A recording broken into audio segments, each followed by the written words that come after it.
Ngayon po ay kamustahan ng San Miguel, San Gabriel, at San Rafael, mga pinikilala natin mga arkanghel, mga prinsipe ng mga anghel.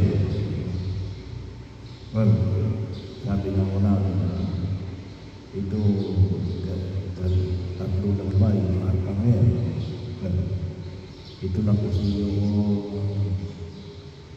makikita namin sa banal na kasulatan na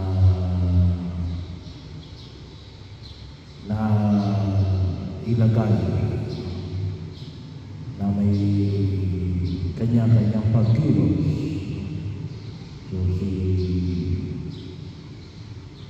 San Gabriel bilang tagapagpahayag ng mabuting balita ng kaligtasan ng Diyos na nakita natin kay Maria,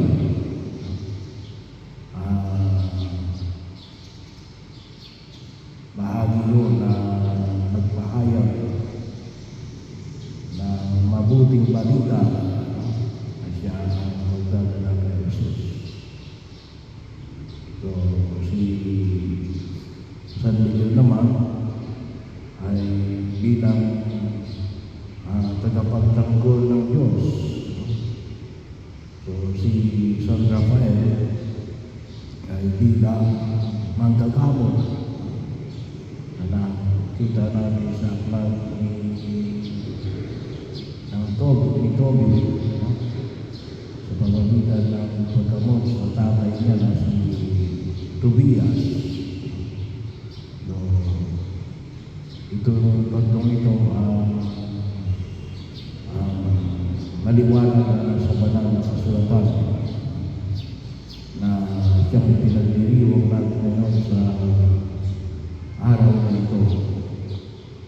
At maliwanag na kung saan, katulad na pinaman dito sa Isip Pangayari sa Tuwa, na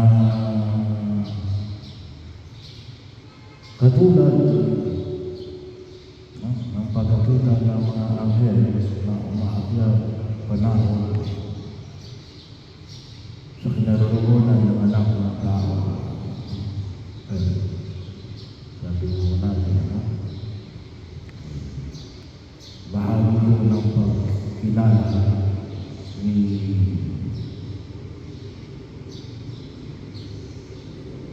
Jesus kay Nathaniel o kay Bartolome na pinalintulan ni Jesus dahil sa nakita ni Jesus yung ginawa niya na nagpakilala ng itong si Nathaniel ay nakita niya sa ilalim ng puno ng higos. Itong puno ng higos ay ibig sabihin kapag sinabi natin higos, hindi madahon. So kung tutusin, hindi mo siya makikita kung wala ka sa loob ng puno ng higos.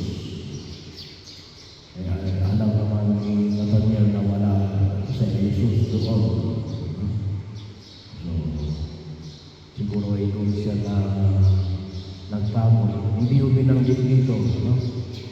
Kung ano yung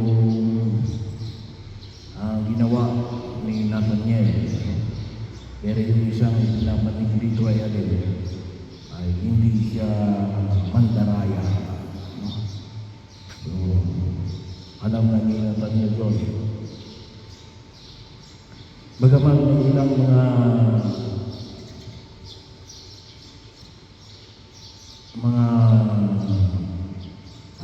bahagi yun ng kultura, na nagpahayag kung ano yung ginawa ni Nathaniel, hindi na binanggit sa banal na kasulatan dito sa Ebanghelyo sa Luman. Pero ibig sabihin, yung hindi niya pagiging mandaraya ay para na rin ang pagkakita niya ni Jesus kay Nathanael. Sa kanyang ginawa ay inalintulad ni Jesus sa pag-akyat panahon ng mga anghel sa trono ng Diyos. Ewan ko lang kung kayo ay nakikita ang mga anghel. So, kuminsan ako nakakalungkot kasi kalimitan, ano sinasabi ng iba, nakakita sila ng demonyo. Ay, kaysa sa sabihin na nakakita sila ng anghel, ay parang mas magagaling sa Jesus noon. Anong nakikita natin ay demonyo. Ano ba yung demonyo? Ang tawag natin ay mga fallen angels. Angels din. Fallen. Yung mga hindi sumunod sa kalooban ng Diyos. Yung mga kinalaban ni San Miguel, dahil sa kanilang pagpili laban sa Diyos. Mga angels, kaya lang, mga fallen angels. Kaya lang, kuminsan nakikita ng tao, hindi yung mga anghel natin ang tukoy na Jesus. Ngunit yung mga anghel na hindi sumunod sa kalooban ng Diyos at yung mga anghel na tinutukoy ni Jesus na bukas ang langit at ang mga anghel ng Diyos ay manaog kinaroonan ng anak ng tao ay yung mga demonyo ay hindi namin ang pinupuntahan mo. Bahagi o na sa narin ay makita natin, sabi nga ko natin,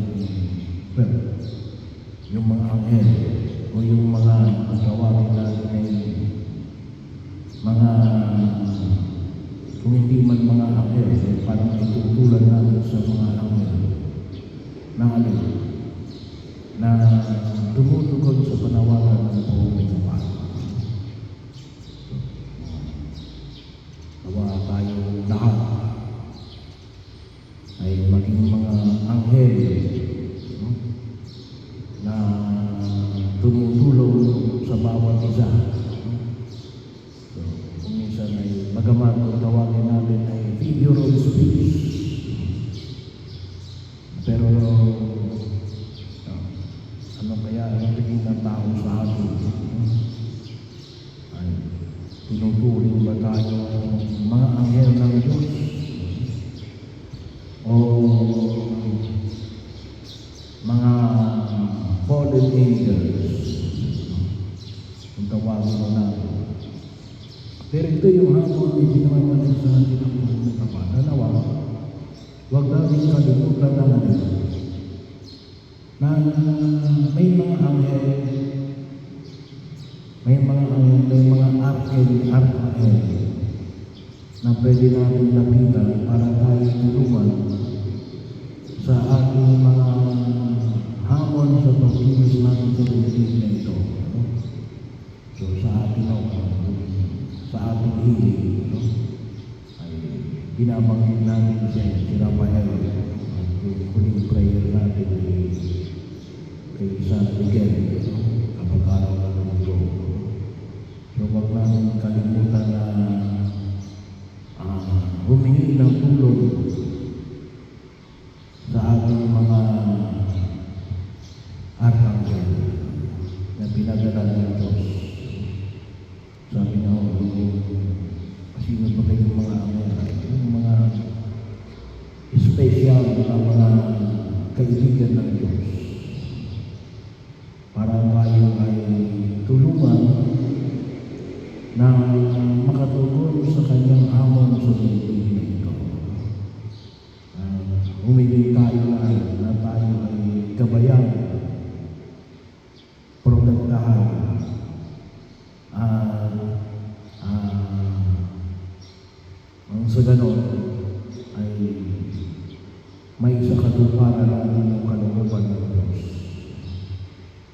At pangalawa ay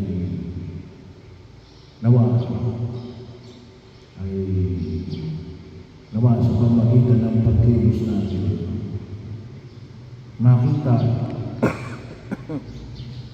makita ng iba na sabi nga ho natin, no? Yung sa pamamagitan natin na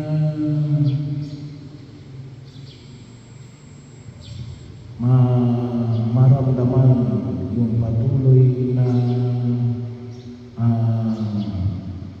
pangangalaga ng Diyos sapagkat may mga kababalagan na nangyayari, no? Hindi yung kababalagan na kalukuhan, kundi kababalagan na nakikita natin tulad ng pagkilala sa pagiging mabuting Israelita ni Nathaniel. Ano yun? Hindi mandaraya. So, kapag tinutugunan natin ang panawagan ng buong likabala, ay huwag natin kalimutan na nagiging mga anghel din tayo. So, sana rin po ay makita ng tao yung biyaya na ito sa gitna natin na tayo ay tumutulong para, no? Sabi nga ako natin, bukas mo langit, no? Hindi yung kapangyarihan ng dilim. Sabi ko nga, nakakalungkot, mas nakikita natin kung minsan yung kapangyarihan ng kadiliman kaysa yung kapangyarihan ng langit. Ang dapat na makita sa mundo ito ay alay na, no? bukas ang langit at ang mga anghel ng Diyos ay pumapabit panahon sa trono ng Diyos. Sana, yun ang makita sa mundong ginagalawa natin. At maging bahagi natin, tayo maging daan na imahe na ito sa